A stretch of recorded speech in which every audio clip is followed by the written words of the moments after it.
کسی کو تلاش کرنا بھی آسان نہیں ہوتا باوجود شور شرابے کے۔ کرکٹ شروع میں گیند بلے کے نام سے جانا جاتا تھا۔ بلہ شکل میں کپڑے دھونے کے گھریلو ڈنڈے سے ملتا جلتا ہتھیار تھا جو گھروں سے بلیاں اور کتے بھگانے کے لیے بھی استعمال کیا جاتا تھا۔ اسے کپڑے دھونے کے لیے استعمال میں آنے والے بلے یا ڈنڈے کا ایک نام تھاپی بھی ہے۔ جب سے واشنگ مشین کپڑے دھونے کے لیے عام ہو گئی، تھاپی غائب ہو گئی۔ اس کے ساتھ ہی بہت سے گھروں میں سکون ہو گیا۔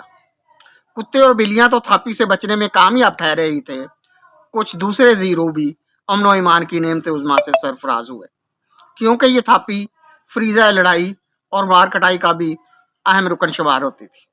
یہ ایک دوسرے کو تھپ تھپانے اور سیدھا راستہ دکھانے کے لیے مجرب آلہ تھا۔ اب تھاپی سے کسی کو تھپکی نہیں دی جاتی۔ بلے کی تاریخی اہمیت کے پیش